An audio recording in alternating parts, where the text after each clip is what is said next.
Welcome to the Enterprise Excellence Podcast, where our purpose is to help create a better future.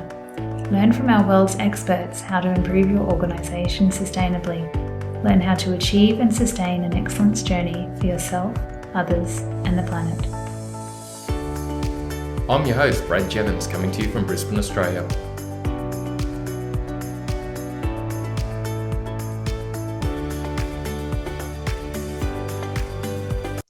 Welcome to episode 20 of the Enterprise Excellence Podcast. I'm so pleased to have Mr. Mark Graban joining us for this episode. Mark is focused on helping others learn how to improve to sustain performance. He's the author of Lean Hospitals, Healthcare Kaizen, and most recently, Measures of Success, all award-winning books. Mark is a host of a number of podcasts, including Lean Blog Interviews and My Favorite Mistake podcast. Mark is truly a person who has dedicated his career to creating a better future. Let's get into the episode. Mark, welcome. I really appreciate your time and getting to talk to you today. Well, thank you, Brad. And I should point out Measures of Success has not won any awards unless you're bestowing one on me today. It's to come. It's to come. Yeah, maybe, but thank you. I hope people like that other book anyway. Nice. Mark, what's your backstory? Like, what got you into this area of continuous improvement, healthcare, podcasting? Well, continuous improvement came first. My story is, a fairly common story. I was a industrial engineering student as an undergraduate. So I was very interested in manufacturing and operations. And of course, I was exposed to the Toyota production system. And it was really, I think it was a correct view of a portion of TPS. Our professor was teaching about, reduced batching, single piece flow, really the material flow and material handling aspects of Lean. And then coming out of college, I started my career at General Motors, and I didn't take that job in 1995 because they were Lean. But there was this opportunity to work in my hometown.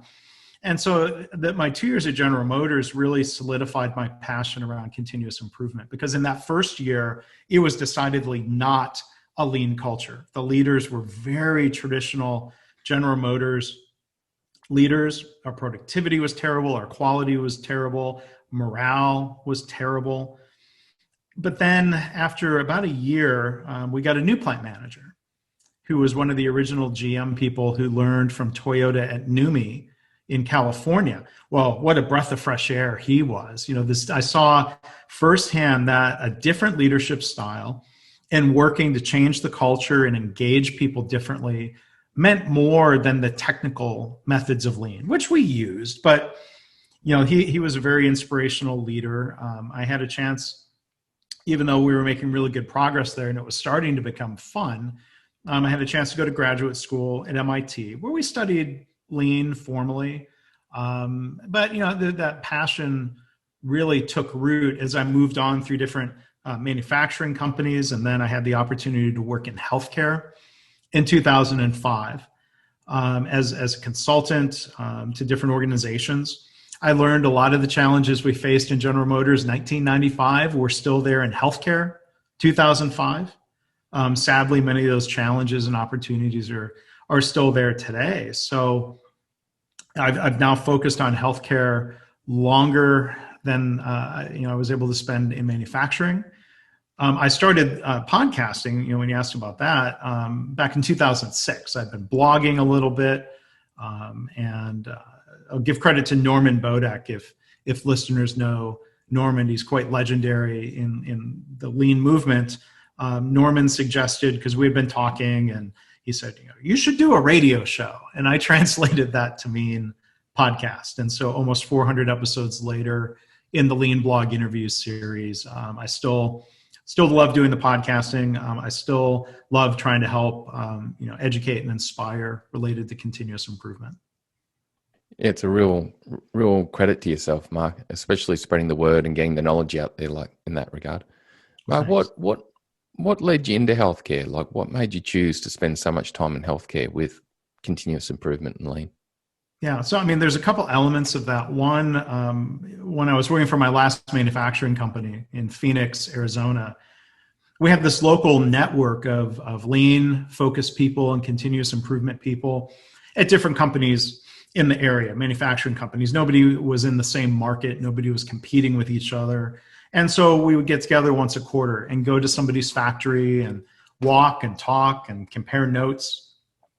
And then one of those quarterly visits, there were two women who left Motorola and were doing work, I think, as consultants to a hospital in Scottsdale, just outside of Phoenix.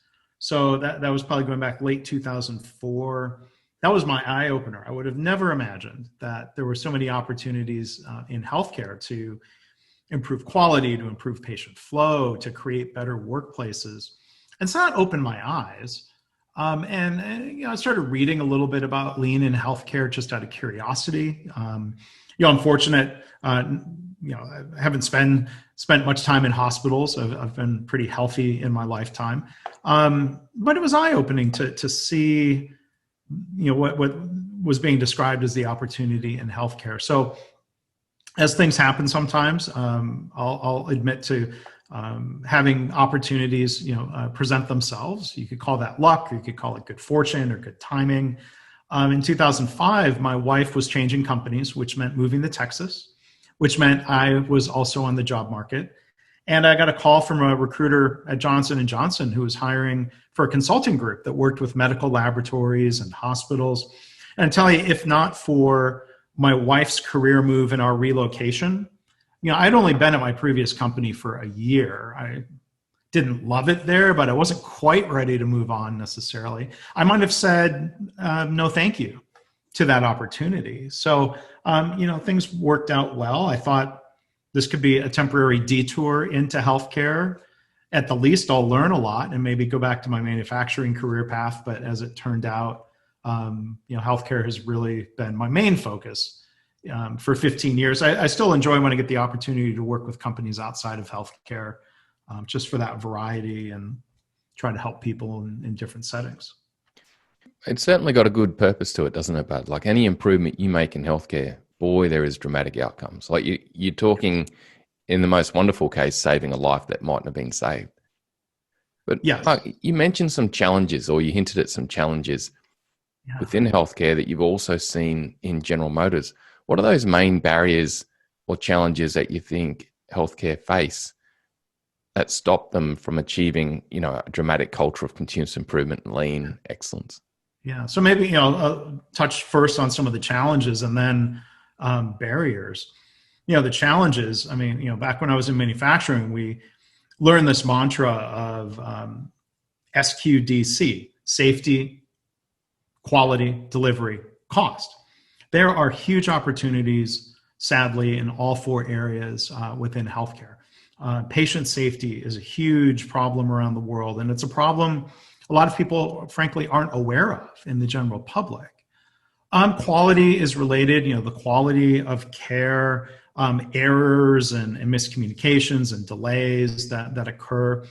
When we talk about delivery in healthcare, we often talk about access. How long are people waiting for care, waiting for an appointment, or waiting in the waiting room once they actually arrive on site? And then, you look at cost. I'm in the United States, of course, which is notorious around the world for having the most expensive health system, and we don't get great results for that spending. But I don't think my travels around the world, I can't think of a country where I've visited where people aren't concerned about how expensive healthcare is and how much the cost is increasing, like at a national level. So there are those opportunities, and then the morale perspective. I hate when I see environments where people are burned out, they're not feeling like they're treated well, they're not being engaged. So these issues all are interrelated. So I think one of the barriers is the old habits of what many would call command and control leadership styles, blaming individuals for systemic problems, which then drives the hiding and cover up of problems. There's a lot of that in healthcare. And so again, I think the impact of senior leadership and the culture. We get the most impact when we think of lean as a management system and a culture and a philosophy that, yes, tools and projects matter, but out of context of a lean culture, we don't really reach the full potential that we could with lean otherwise. It's so universal, isn't it? Like you mentioned that story about General Motors when we first started the interview, and then really you found the same thing in healthcare. Mark, have you got an example or some insights you can share into how you've gone about helping healthcare industry shift or leadership in the healthcare shift, or examples that you've seen where it has created better outcomes? Yeah, that it's difficult because that invitation has to be there, right? So when I've worked with organizations, sometimes the invitation is a matter of coming in and solving some sort of specific problem.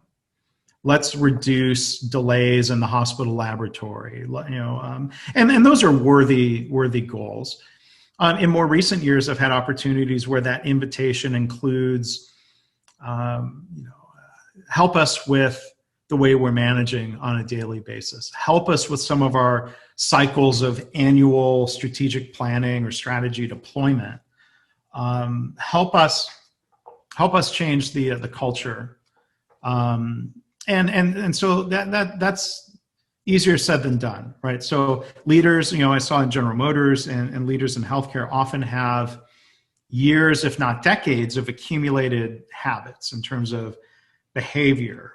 Beliefs don't change quickly. If there's a leader who thinks, in their core, my employees don't have any ideas worth bringing out. They need to just show up to work and do what they're told and do their jobs. If somebody believes that deeply and has somehow had that reinforced over time, I don't know if that changes. But there are moments when I think leaders are awakened.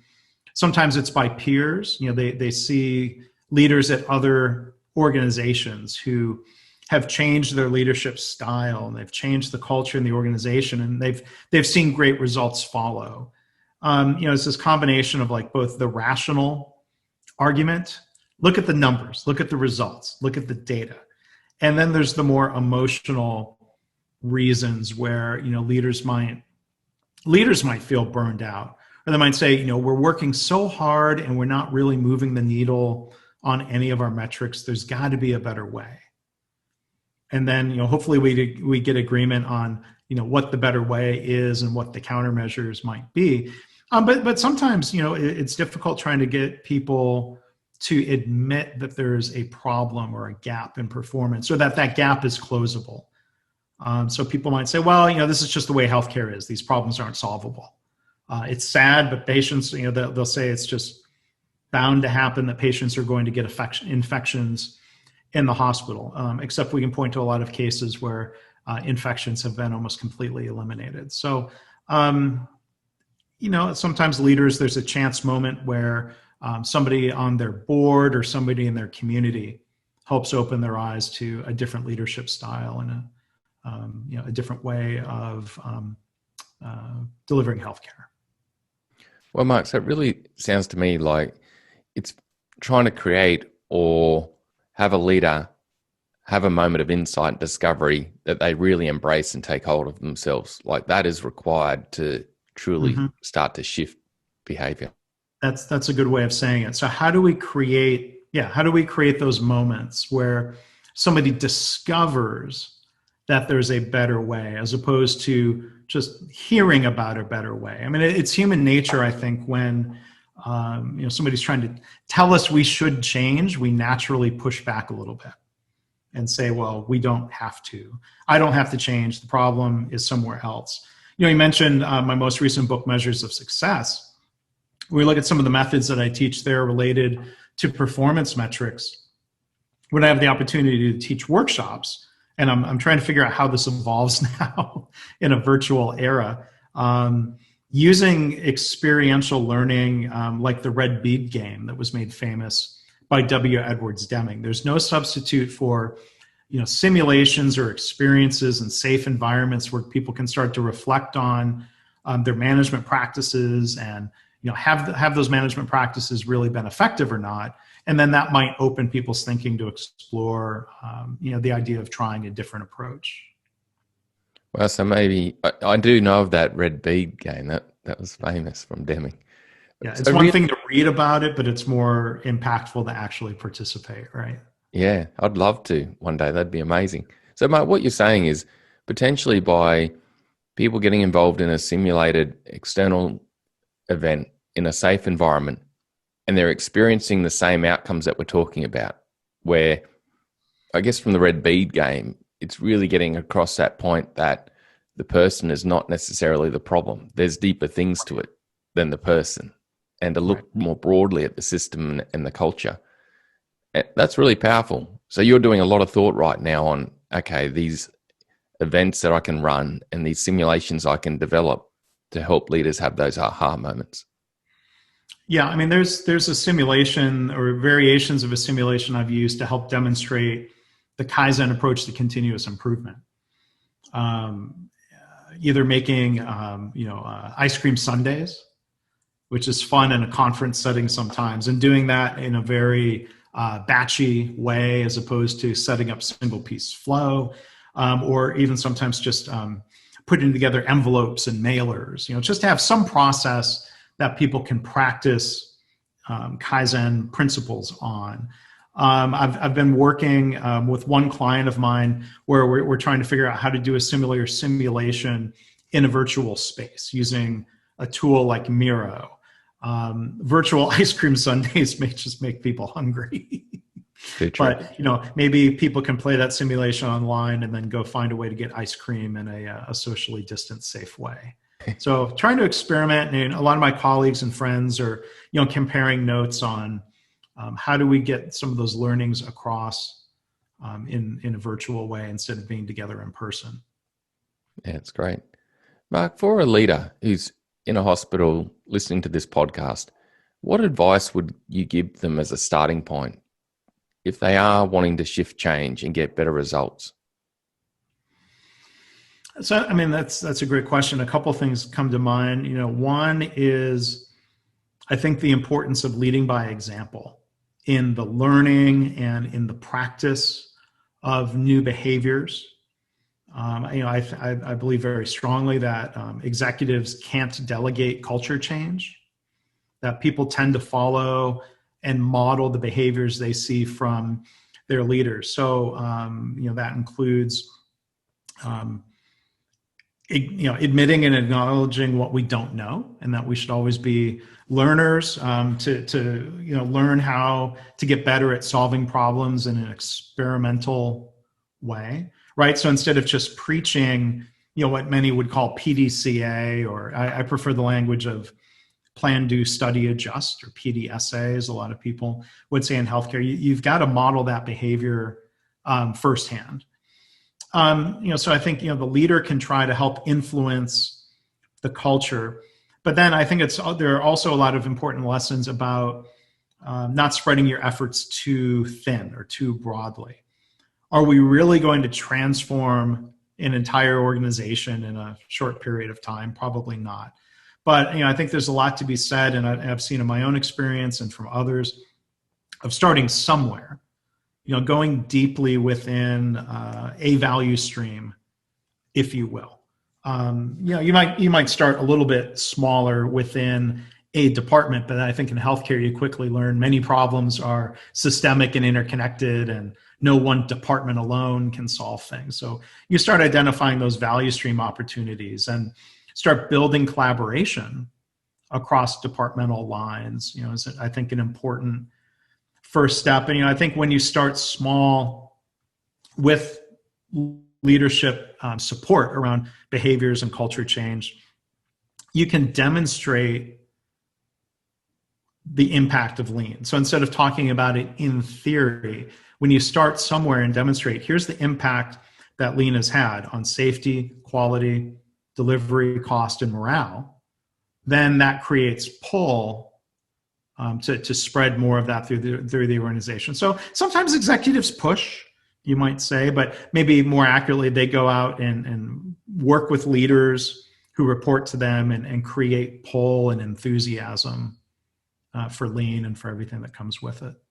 So I think, again, summarize, leaders have to model certain behaviors from the top. Change starts with them, but at the same time, maybe start small and don't have everybody, for example, implementing some of the mechanisms of lean management systems. I think the one thing I've seen not work well or even fail is, I go visit an organization and they say, well, we told everybody 3 months ago to put up these huddle boards and they're identical and everybody has to do huddles and do continuous improvement. And then you walk through the hospital and you see most of these boards are empty or unused.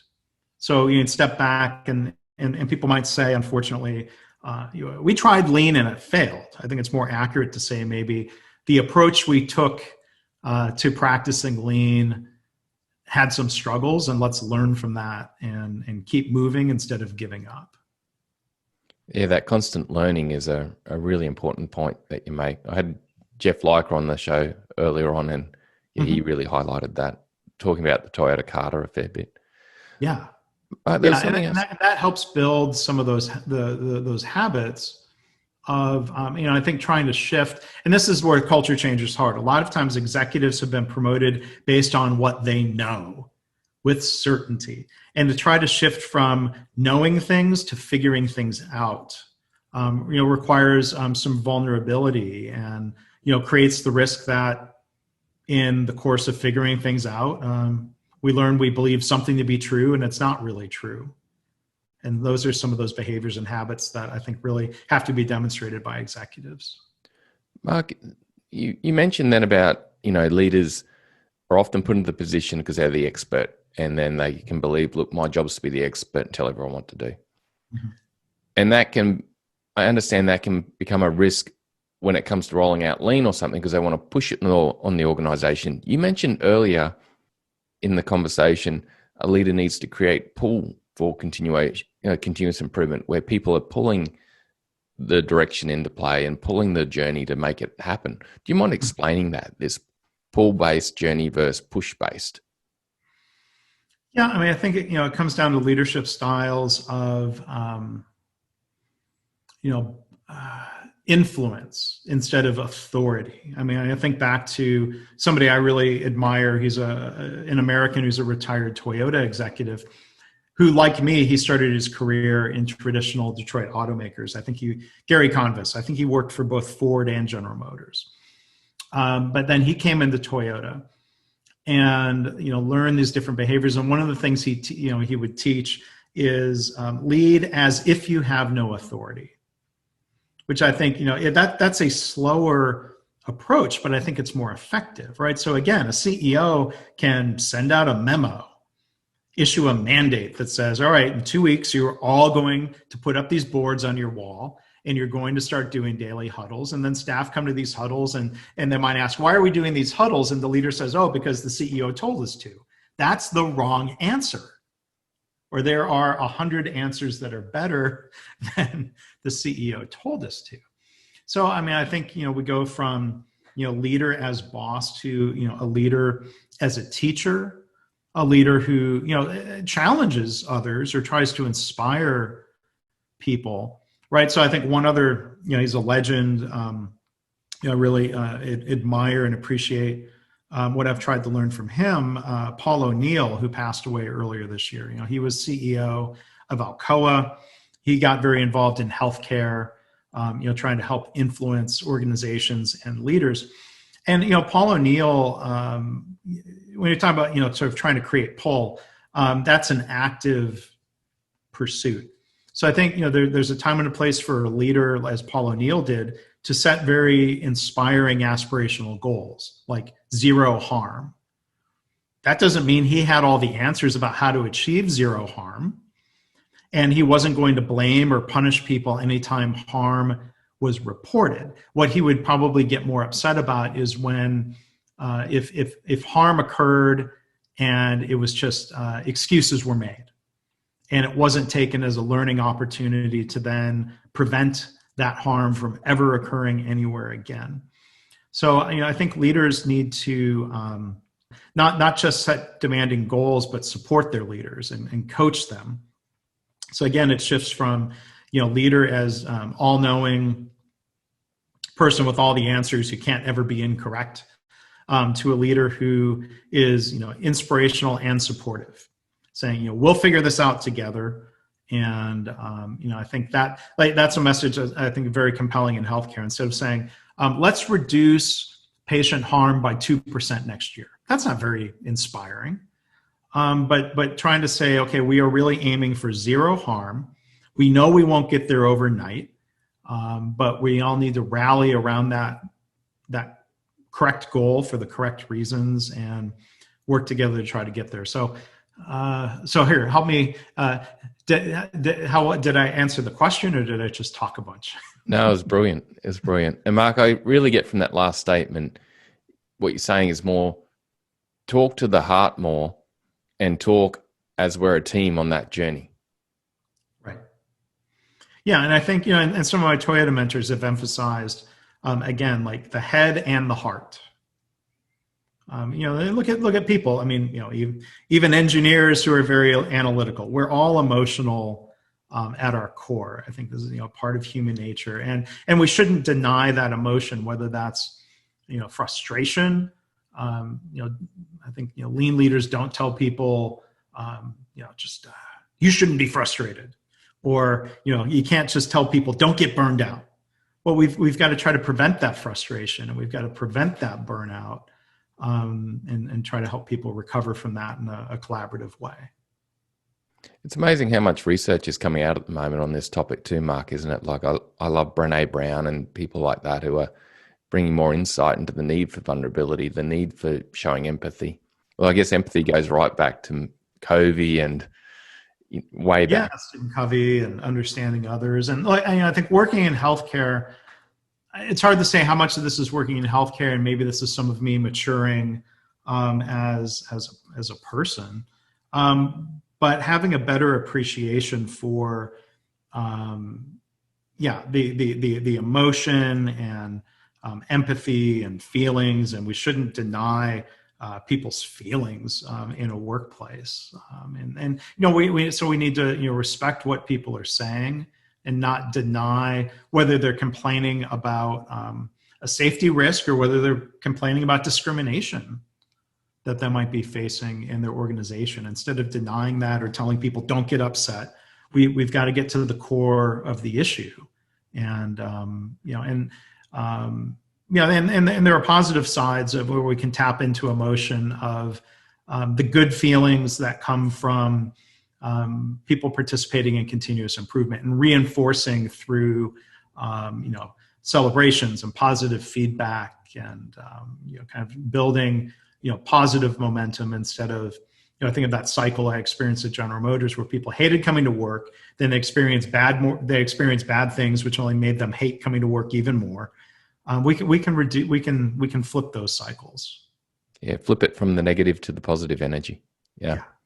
Right. What's some of the results you've seen with a division in a healthcare organization or a whole healthcare organization really shifting their leadership approach and then deploying lean, in a targeted way and getting that continuous improvement momentum? So, I'm trying to think, which examples to talk about. There are examples, there are places I've worked, and then there are places where your listeners may, have read. I think if, somebody who comes to mind, who I've had a chance to meet and seen him operate a little bit within a health system, but Dr. Rick Shannon comes to mind. And he was influenced very directly and very personally by Paul O'Neill because they were both in Pittsburgh. And I think Rick Shannon, has this leadership style and approach where you really set aspirational goals, right? So Rick Shannon would work with people, and a lot of times, again, people say, well, these things are bound to happen. We've always had, for example, central line infections, or they're called central line associated bloodstream infections, or CLABSIs. They say, well, these are bound to happen, or people make excuses and say, well, our patients are really sick, and what can we do? Well, that's the question. What can we do? We haven't figured it out yet. So studying the work, looking at deviation from standard and asking why, and not blaming individuals, but looking for systemic barriers to not having the right supplies or not having enough time to do the right things the right way. And then sometimes changing the standard work based on changing medical evidence or what a team can prove out locally. You can see pretty quick reductions of certain types of infections by 90 or 95%. And so it's not a 2% improvement. There was one hospital I worked with where we analyzed as a team, looking at nursing activities in a patient ward or unit. And basically, if you added up all the things the nurses were asked to do every hour, it was about 80 minutes worth of work. It's impossible. And so this is where the opportunity for lean is identifying waste. You can't just, you don't want to cut out value-added activity. You want to eliminate the waste that interferes with the timely delivery of value. And the errors that occur when people are rushed and under pressure. So, in that setting, through, really looking at the organization of supplies and equipment, it's not brain surgery, it's not rocket science, it's just kind of good, solid process design of observing the work, identifying barriers to doing the right work the right way, making some improvements. And, in a really short period of time, there were reductions in patient falls and pressure ulcers. I think it was on the order of like 75 or 80%. Very, very quickly. And It just kind of goes to show, kind of like with the red bead game, when you change the system, you can change performance. Don't ask people to try harder and be more careful within their existing system. We have to work together to change the system. So, things like that are really powerful.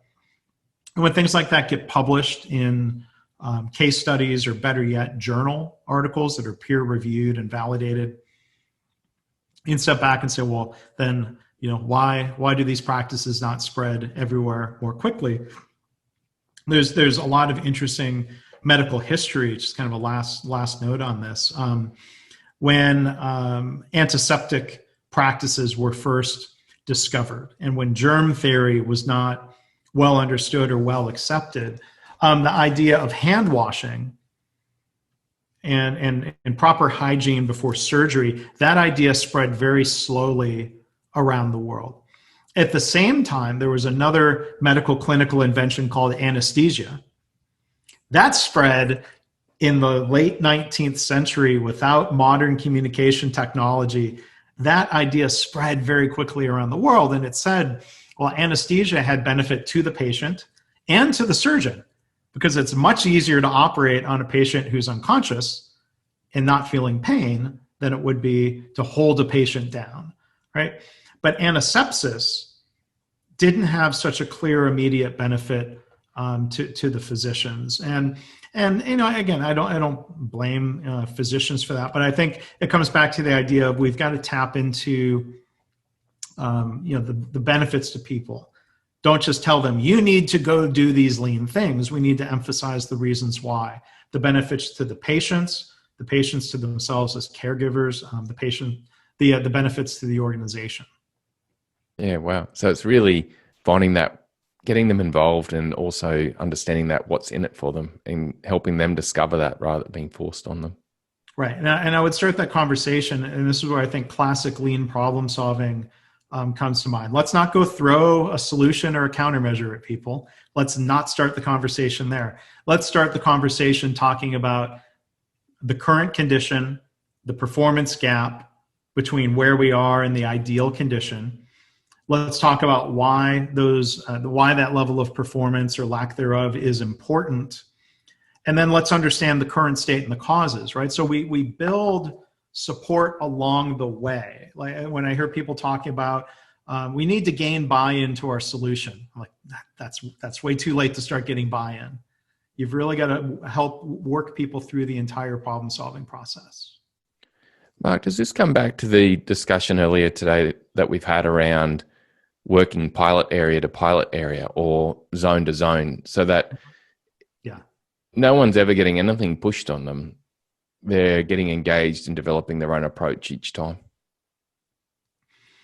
Yeah, so I think that's where, leaders, this is where strategy deployment is helpful, in focusing an organization around the most meaningful measures and the most meaningful gaps in performance. We might use that to help select a pilot area. There's one school of thought that says, you should go solve the most meaningful problems first. There are some who say, well, let's start with something a little bit easier. Let's walk before we run. But yeah, I think when leaders, here's the difference, where, in the past, targets might have been set to judge and evaluate people. We have red, yellow, green, and at the end of the year, there's an evaluation and a financial impact. Well, instead, setting targets and then identifying that gap should create, action and problem solving and collaboration. So if we set a goal, we don't just circle back at the end of the year and just sort of judge performance. Dr. Demming always said the role of a leader is not to judge I'm paraphrasing, is not to judge performance, it's to help elevate performance. And so I think, setting goals and doing so in a way where we're not blaming staff, we're not blaming leaders, we're looking at systems and kind of understanding together and improving together, I think is the key. Yeah, it's really neat. It's really neat. Yeah. Mark, through your podcast and your books and your career, you've inspired so many people. Who are some people that inspired you along the way, and why? Oh, well, I've already touched on some of them. Dr. Demming, through his books and his videos. I never had the chance to meet Dr. Demming directly.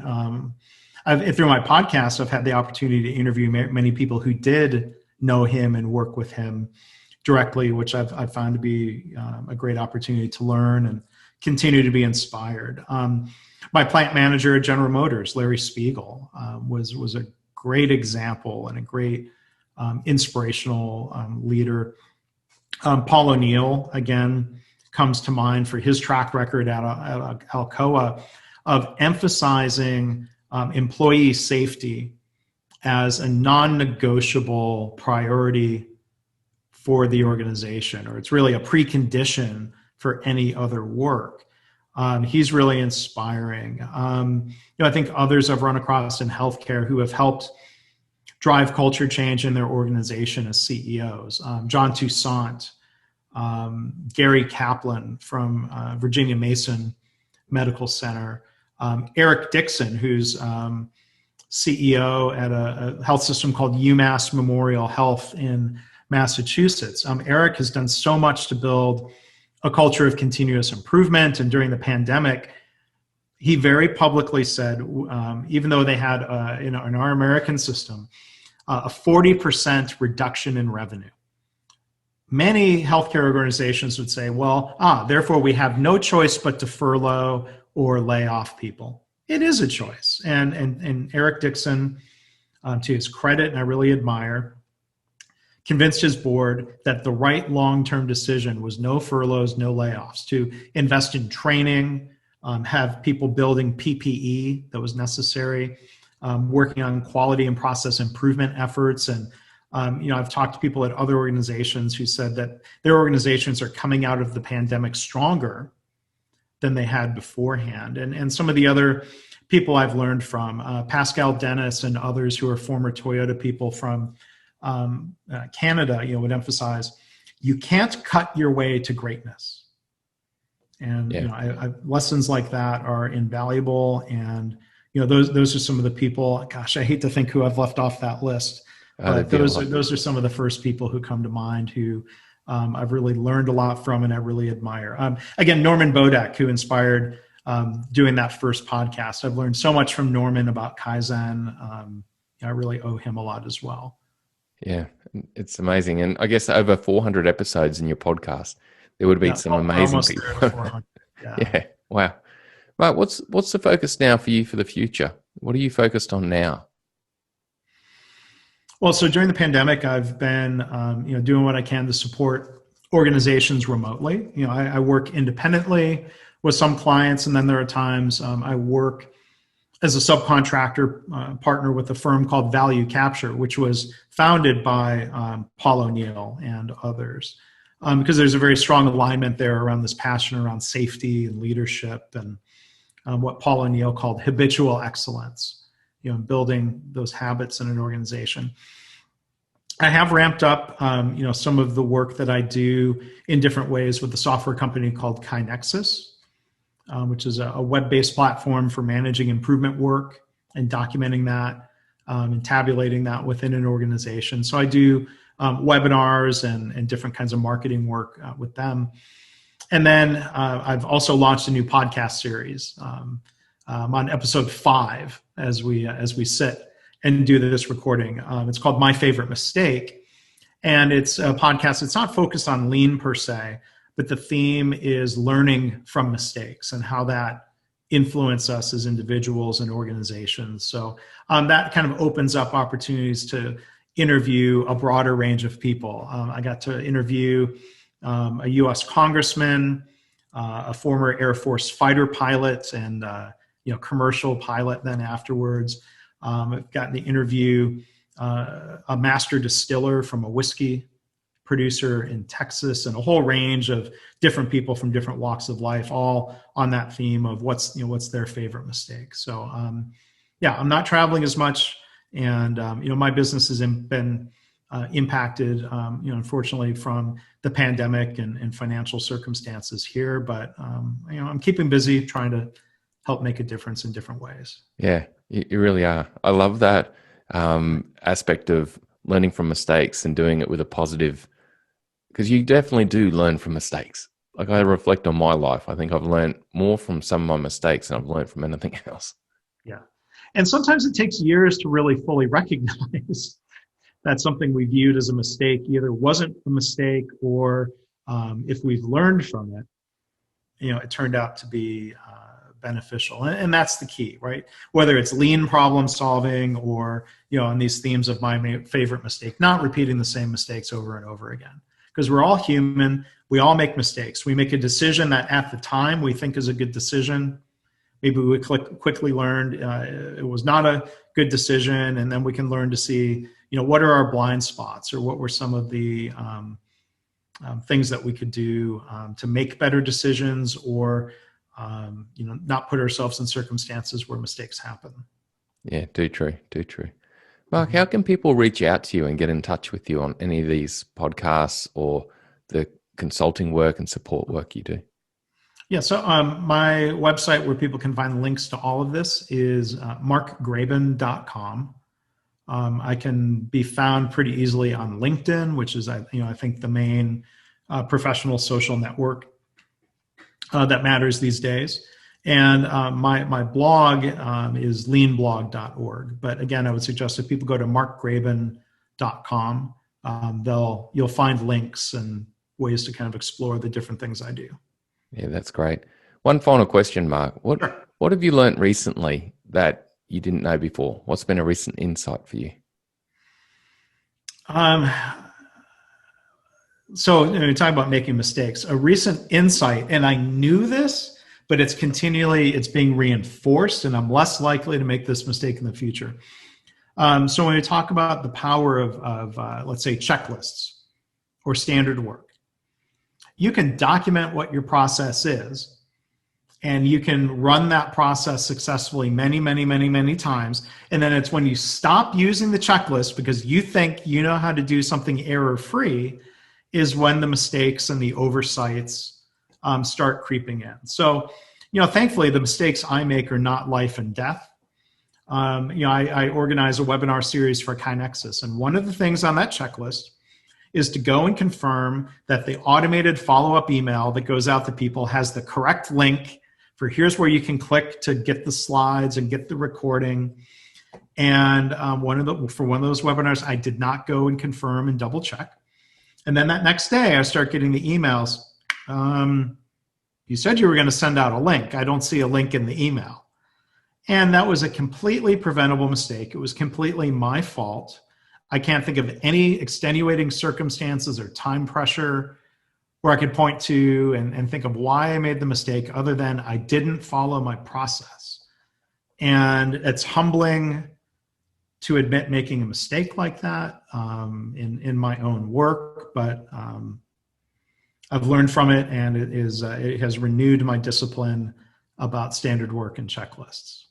Yeah, that's awesome. That brings a whole episode together into a summary. That's brilliant. Okay. Well, Mark, thank you. Nobody's perfect, certainly not me. Yeah. Well, Mark, thank you so much for your time, and thank you for all the work you do to create a better future. Really appreciate it. All right. Well, I'm trying. Thank you. Thanks for doing the podcast today. The key takeaways for me from this episode are collaboratively helping people set goals, leadership behavior, leaders as coaches versus leaders as mentors. I believe that empowerment precedes accountability. People like change and improvement to occur with them, not to them. When a leader collaborates with their teams and team members in planning for the future, they create empowerment and ownership, which then leads to motivation and accountability. This is a much stronger starting point for success than the alternative approach of telling people what they need to achieve and improve. The people doing the work, particularly if they are curiously engaging with their external or internal customers for feedback, are in a stronger position to understand what they need to improve to move forward. They know the day-to-day frustrations they and their customers face. They know what would make things better for themselves and their customers into the future. In setting these goals and then helping teams and team members achieve these, leadership behaviour plays a large part. A leader is often placed in that position because they are an expert in what the team does. They have succeeded doing the job in the past. Leaders in this position can suffer from what I call expertitis. Their expertise can lead to a mentoring, dictatorial behaviour, telling team members what to do, how to overcome an issue, rather than helping them explore, think, and grow for themselves. This can disempower team members, limit their learning, and lead to team members bringing every problem to their leader and waiting for their leader's directive before they do anything themselves. This is your traditional command and control approach. Alternatively, a leader, even if they are an expert, can practice a coaching approach. They can use high-quality, open-pro questions that help teams and team members focus on their goals, understand their current position and challenges, and define ways they can improve and move forward. This coaching approach empowers team members, creates ownership, motivation, and accountability. The team and team members are more likely to own and strive towards ideas and actions they have defined and committed to than orders and directives from their leaders and peers above. Take a moment to explore your past approaches in relation to planning and ongoing leadership support to help teams and individuals achieve their plan. Thanks again, Mark. What a great episode. Bye for now.